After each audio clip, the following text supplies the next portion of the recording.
आज बाप दादा अपने सामने या चारों तरफ के अपने छोटे से संसार को देख हर्षित हो रहे हैं, क्योंकि यह संसार है छोटा लेकिन अति प्यारा है, क्योंकि यह संसार की एक एक आत्मा श्रेष्ठ आत्मा है। कोटू में कोई आत्माएं हैं। बाप के वर्षे के अधिकारी आत्माएं हैं। बाप दादा हर बच्चे को देख खुश होते हैं कि यह एक एक बच्चा राजा बच्चा है। बाप दादा ने हर एक बच्चे को स्वराज्य अधिकारी और विश्व राज्य अधिकारी बनाया है। इस समय सभी स्वराज्य अधिकारी हैं, अर्थात मन बुद्धि संस्कार कर्मेंद्रियों के राजा हैं। कर्मेंद्रियों के वश नहीं है, मन के भी मालिक हैं। तो ऐसे ही आप हर एक बच्चा अपने को मन के मालिक संस्कारों के भी मालिक समझते हो। हर बच्चे के चेहरे में चमकता हुआ भाग्य दिखाई दे रहा है। मस्तक में लाइट की प्राप्ति चमक रही है। हाथों में ज्ञान का भंडार दिखाई दे रहा है। दिल में दिलाराम दिखाई दे रहा है। पांव में पदम दिखाई दे रहा है। ऐसा भाग्य देख हर एक का चेहरा चमक से चमक रहा है। सभी चारों ओर के बच्चे संतुष्ट स्वरूप दिखाई दे रहे हैं। ऐसे चेहरे चमकते हुए देख अन्य आत्माएं भी सोचती हैं इन्हों को क्या मिला है। तो आप क्या जवाब देंगे? जो पाना था वो पा लिया। सब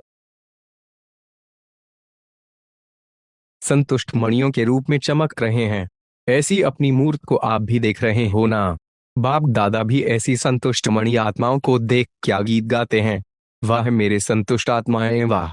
समझते हो कि हम इतनी श्रेष्ठ आत्माएं हैं जो स्वयं परम आत्मा बाप शिक्षक और सद्गुरु बने हैं। इससे बड़ा भाग्य और किसी का हो सकता है? ऐसा भाग्य तो कभी सोचा भी नहीं होगा कि सर्व संबंधों से परम आत्मा मिल जाएगा। यह असंभव बात भी संभव साकार में हो रही है, तो कितना भाग्य है। सिर्फ बाप नहीं लेकिन शिक्षक और सद्गुरु भी बने। जैसे भक्त लोग कहते हैं भगवान जब राजी हो जाते हैं तो छप्पर फाड़ कर देते हैं, तो यह भी इस आकाश तत्व को भी पार कर देने के लिए आगे ना। वह तो सिर्फ छप्पर फाड़ कर कहते, लेकिन यह तो आकाश तत्व से पार रहने वाले पांच तत्वों को भी पार करके प्राप्ति करा रहे हैं, तो कितने भाग्यशाली हुए। ऐसा भाग्य सदा याद रहे। शक्तियों का पूजन देखकर क्या स्मृति में रहता है? अपने को चेक करते हो जैसे शक्तियों को अष्टभुजाधारी दिखाते हैं, तो हम भी अष्ट शक्तिवान मास्टर सर्वशक्तिवान आत्मा हूँ। ये अष्ट तो निशानी मात्र है, लेकिन हैं तो सर्व शक्तियाँ। शक्तियों का नाम सुनते, शक्तियों का पूजन देखते सर्व शक्तियों की स्मृति आती है, या सिर्फ देख कर के खुश हो? जड़ चित्रों में कितनी कमाल भर देते हैं, तो चैतन्य का ही जड़ बनता है ना। तो चैतन्य में हम कितने कमाल के बने हैं, अर्थात श्रेष्ठ बने हैं। तो यह खुशी होती है कि यह हमारा यादगार है। या देवियों का है। देवियों के साथ गणेश की भी पूजा होती है ना। तो प्रैक्टिकल में ऐसे बने हैं, तब तो यादगार बना है। आज सर्व पुरुषार्थी आत्माओं को देख देख खुश हो रहे हैं, क्योंकि जानते हैं कि यही श्रेष्ठ आत्माएं सृष्टि को परिवर्तन करने के निमित्त बनी हुई हैं। एक एक श्रेष्ठ आत्मा नंबरवार कितनी कमाल कर रही है। वर्तमान समय भले कोई भी कमी व कमजोरी है, लेकिन भविष्य में यही आत्माएं क्या से क्या बनने वाली हैं और क्या से क्या बनाने वाली हैं। तो भविष्य को देख आप सभी की संपूर्ण स्टेज को देख हर्षित हो रहे हैं। सभी से बड़े ते बड़े रूहानी जादूगर हो ना। जैसे जादूगर थोड़े ही समय में बहुत विचित्र खेल दिखाते हैं, वैसे आप रूहानी जादूगर भी अपनी रूहानियत की शक्ति से सारे विश्व को परिवर्तन में लाने वाले हो। कंगाल को डबले ताजधारी बनाने वाले हो। सिकील थे अर्थात बड़े सिख से बाप ने हमें ढूंढा है। बाप ने बड़े सिख व प्रेम से आपको ढूंढा है। आपने ढूंढा लेकिन मिला नहीं। परिचय ही नहीं था तो मिले कैसे? लेकिन बाप ने आपको ढूंढा, इसलिए कहते हैं दश सिकील थे। तो जिसको बाप ढूंढे वे कितने भाग्यवान होंगे। दुनिया वाले बाप को ढूंढ रहे हैं और आप मिलन मना रहे हो। कितने थोड़े हो। बहुतों का पाठ है ही नहीं, थोड़ों का पाठ है। इसलिए गाया हुआ है कोटों में कोई अक्षोणी सेना नहीं गाई हुई है, कोटों में कोई गाया हुआ है। तो यह खुशी व स्मृति सदा इमर्ज रहे। हर कदम में खुशी अनुभव हो। अल्पकाल की प्राप्ति वालों के चेहरे पर वह प्राप्ति की रेखा चमकती है। आपको तो सदाकाल की प्राप्ति है। सभी अपने को इस सृष्टि ड्रामा के अंदर विशेष पात्रधारी समझते हो। कल पहले वाले अपने चित्र अभी देख रहे हो। यही ब्राह्मण जीवन का वंडर है। सदा इसी विशेषता को याद करो कि क्या थे और क्या बन गए। कौड़ी से हीरे तुल्य बन गए। दुखी संसार से सुखी संसार में आगे। आप सब इस ड्रामा के हीरो हीरोइन एक्टर हो, एक एक ब्रह्मा कुमार कुमारी बाप का संदेश सुनाने वाले संदेशी हो, भगवान का संदेश सुनाने वाले संदेशी कितने श्रेष्ठ हुए, तो सदा इसी कार्य के निमित्त अवतरित हुए हैं, ऊपर से नीचे आए हैं यह संदेश देने, यही स्मृति खुशी दिलाने वाली है। बस अपना यही ऑक्यूपेशन सदा याद रखो कि खुशियों की खान के मालिक हैं, यही आपका टाइटल है। दुनिया वाले भाग्य के पीछे भटक रहे हैं और आपको घर बैठे भाग्य विधाता बाप ने भाग्य दे दिया। कितना बड़ा परिवर्तन आ गया। कभी भी अपने को इस श्रेष्ठ भाग्य से अलग नहीं करो। मेरा भाग्य है तो मेरा कभी भूलता है क्या? बाप का दिया हुआ खजाना अपना है ना। इतनी श्रेष्ठ भाग्यवान आत्माएं बनती हो जो अभी तक भी आपके भाग्य की महिमा कितनी करते रहते हैं। ये कीर्तन क्या है? आपके प्राप्त हुए भाग्य की महिमा है। तो जब भी कोई देवी देवताओं का कीर्तन सुनते हो तो क्या लगता है? समझते हो कि हमारी प्राप्तियों की महिमा कर रहे हैं, चैतन्य में अपने जड़ चित्र की महिमा सुन रहे हो। सबसे ज्यादा खुशी किसको है? कोई को कम नहीं है, नंबरवार तो होंगे ना। आज दिलाराम बाप दादा अपने चारों ओर के सामने वालों को भी और दूर सो समीप वालों को भी हर एक राज दुलारे अति प्यारे बच्चों को देख हर्षित हो रहे हैं। हर एक बच्चा राजा है इसलिए राज दुलारे हैं। यह परमात्म प्यार दुलार विश्व में बहुत थोड़ी सी आत्माओं को प्राप्त होता है, लेकिन आप सभी परमात्म प्यार परमात्म दुलार के अधिकारी हैं। दुनिया की आत्माएं पुकार रही हैं, आओ आओ, लेकिन आप सभी परमात्म प्यार अनुभव कर रहे हो, परमात्म पालना में पल रहे हो। ऐसा अपना भाग्य अनुभव करते हो। बाप दादा सभी बच्चों को डबल राज्य अधिकारी देख रहे हैं। अभी के भी स्व राज्य अधिकारी राज्य हो और भविष्य में तो राज्य आपका जन्म सिद्ध अधिकार है, तो डबल राज्य हो। बाप दादा को एक एक बच्चे को देखना है, वाह मेरे बच्चे वाह। जैसे आप दिल में गीत गाते हो ना ऑटोमेटिक, वाह बाबा वाह मेरा बाबा वाह। ऐसे ही बाप भी बच्चों के प्रति यही गीत गाते कि वाह हर एक बचा वाह।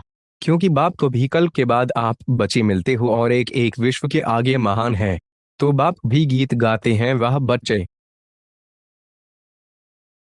वाह वाह वाह होना, वाह वाह बच्चे होना, वाह वाह बच्चे हाथ उठाओ।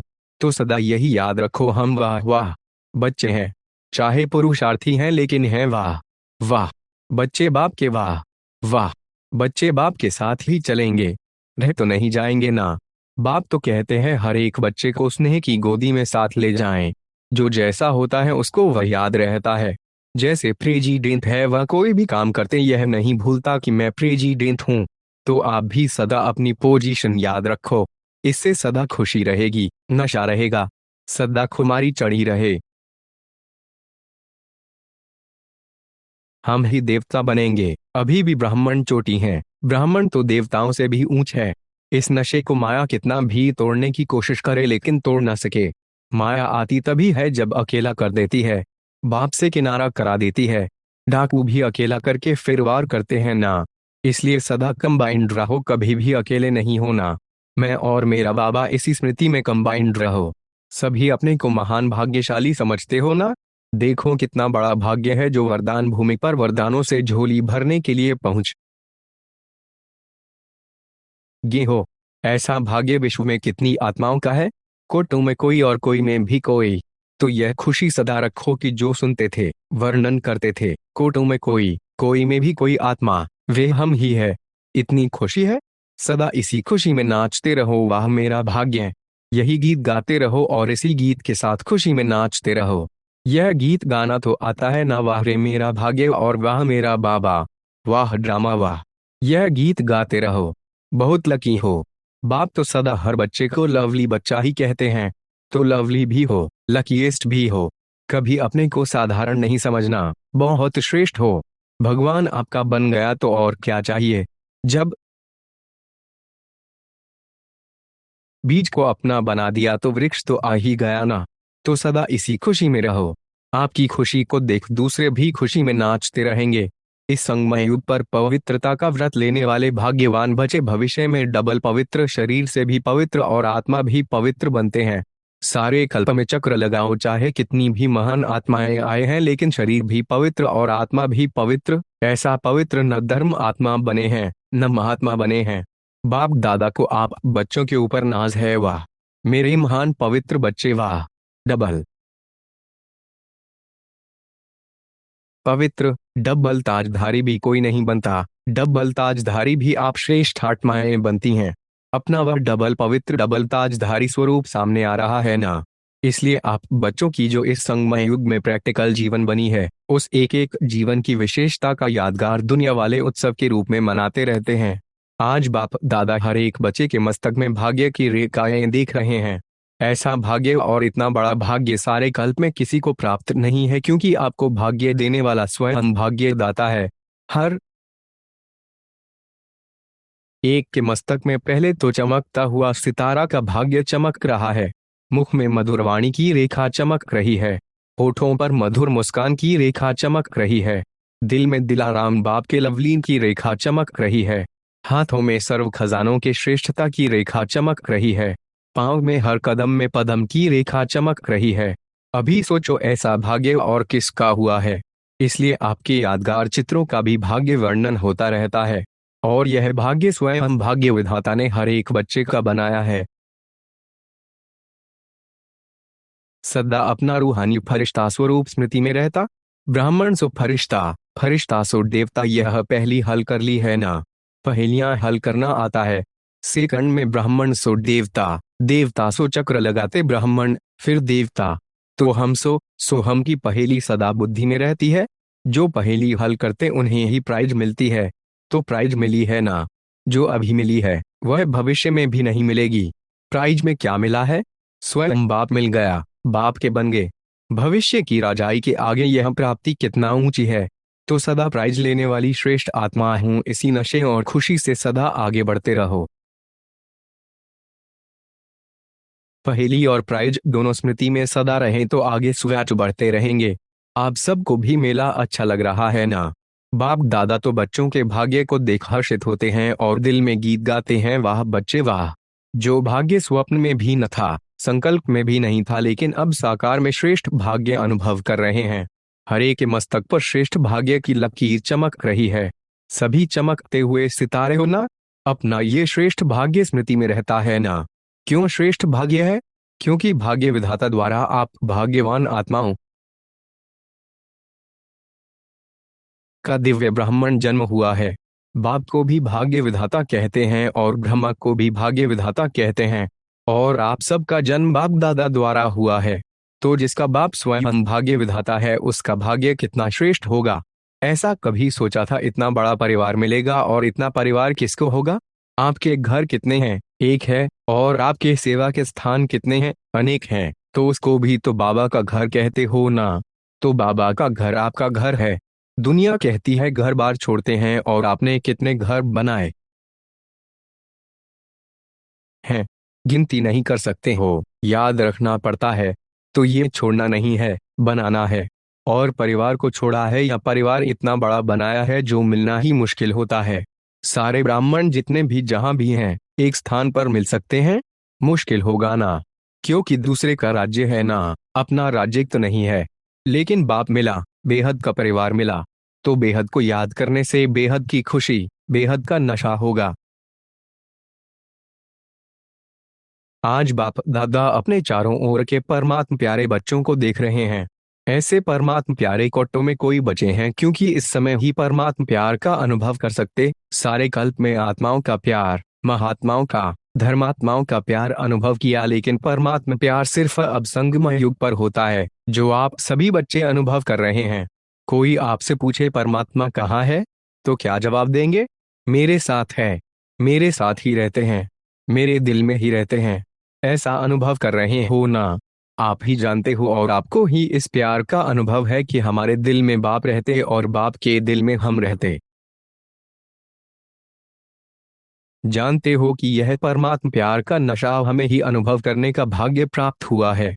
पांडवों की विजय गाई हुई है। बाप दादा पांडवों के मस्तक में सदा विक्ट्री देखते हैं और विक्ट्री के बीच में आत्मा चमक रही है। जैसे पांडवों का गायन है, पांडवों को ड्रामानुसार यादगार में भी विजय का वरदान मिला हुआ है। गायन ही है विजय पांडव। तो पांडवों को कभी भी किसी भी बात में हार नहीं खाना है। बाप दादा के गले का हार बनना, हार खाना नहीं। जब भी कोई ऐसी बात आवे ना, तो कहो हम बाप दादा के गले का हार हैं, हार खाने वाले नहीं हैं। ऐसे पके हो कि थोड़ी थोड़ी हार खा भी लेते हो। चलो बीती सो बीती, अभी हार नहीं खाना। विजय गले का हार है, हम बाप के गले का हार हैं, हार खाने वाले नहीं। हार खाने वाले तो करोड़ों आत्माएं हैं, आप नहीं हैं। आप तो करोड़ों में कोई, कोई में भी कोई आत्मा हो। सदा अपने को श्रेष्ठ भाग्यवान अनुभव करते हो। जिसका बाप ही भाग्य विधाता हो वह कितना ना भाग्यवान होगा। भाग्य विधाता बाप है तो वह वर्षे में क्या देगा, जरूर श्रेष्ठ भाग्य ही देगा ना। सदा भाग्य विधाता बाप और भाग्य दोनों ही याद रहें। जब अपना श्रेष्ठ भाग्य स्मृति में रहेगा तब औरों को भी भाग्यवान बनाने का उमंग उत्साह रहेगा, क्योंकि दाता के बचे हो। भाग्य विधाता बाप ने ब्रह्मा द्वारा भाग्य बांटा, तो आप ब्राह्मण भी क्या करेंगे। जो ब्रह्मा का काम वह ब्राह्मणों का काम। तो ऐसे भाग्य बांटने वाले, वे लोग कपड़ा बांटेंगे, अनाज बांटेंगे, पानी बांटेंगे, लेकिन श्रेष्ठ भाग्य तो भाग्य विधाता के बचे ही बांट सकते। तो भाग्य बांटने वाली श्रेष्ठ भाग्यवान आत्माएं हो। सदैव महान और मेहमान समझकर चलने से वर्तमान में और भविष्य में और फिर भक्ति मार्ग में भी महिमा योग्य बन जाएंगे। अगर मेहमान व महान नहीं समझते तो महिमा योग्य भी नहीं बन सकते। महिमा सिर्फ भक्ति में नहीं होती, लेकिन सारा कल्प किस न किस रूप में महिमा योग्य बनते हो। सतयुग में जो महान अर्थात विश्व के महाराजन व महारानी बनते हैं तो प्रजा द्वारा महिमा के योग्य बनते हैं। भक्ति मार्ग में देवी व देवता के रूप में महिमा योग्य बनते हैं, और संगमय युग में जो महान कर्तव्य करके दिखलाते हैं तो ब्राह्मण परिवार द्वारा भी और अन्य आत्माओं द्वारा भी महिमा के योग्य बनते हैं। तो सिर्फ इस समय मेहमान और महान आत्मा समझने से सारे कल्प के लिए अपने को महिमा योग्य बना सकते हो। निमित्त बनने का भाग्य, इसका महत्व अभी कभी कभी साधारण लगता है, लेकिन यह भाग्य समय पर अति श्रेष्ठ अनुभव करेंगे। किसने निमित्त बनाया, किसने मुझ आत्मा को इस योग्य चुना, यह स्मृति ही स्वयं अश्रेष्ठ बना देती है। बनाने वाला कौन देश, अगर इस स्मृति में रहो तो बहुत सहज निरंतर योगी बन जाएंगे। सदा दिल में बनाने वाले बाप के गुणों के गीत गाते रहो तो निरंतर योगी हो जाएंगे। यह कम बात नहीं है। सारे विश्व की कोटों की कोट आत्माओं में से कितनी निमित्त टीचर्स बनी हो। ब्राह्मण परिवार में भी टीचर्स कितनी है, तो कोई में कोई हो गई ना। टीचर अर्थात सदा भगवान और भाग्य के गीत गाती रहें। बाप दादा को टीचर्स पर नाज होता है, लेकिन राजयुक्त टीचर्स पर नाज होता है। सदा हर्षित रहने का यादगार रूप में कौन सा चित्र है जिसमें विशेष हर्षित मुख को ही दिखाया है। विष्णु का लेटा हुआ चित्र दिखाते हैं। ज्ञान को सिमरन कर हर्षित हो रहा है। विशेष हर्षित होने का चित्र ही यादगार रूप में दिखाया हुआ है। विष्णु अर्थात युगल रूप। विष्णु के स्वरूप आप लोग भी होना। नर से नारायण व नारी से लक्ष्मी आप ही बनने वाले हो, या सिर्फ बाप बनते हैं। नर और नारी दोनों ही जो ज्ञान को सिमरन करते हैं वे ऐसे हर्षित रहते हैं। तो हर्षित रहने का साधन क्या हुआ, ज्ञान का सिमरन करना। जो जितना ज्ञान को सिमरन करते हैं वे उतना ही हर्षित रहते हैं। ज्ञान का सिमरन ना चलने का कारण क्या है, व्यर्थ सिमरन में चले जाते हो।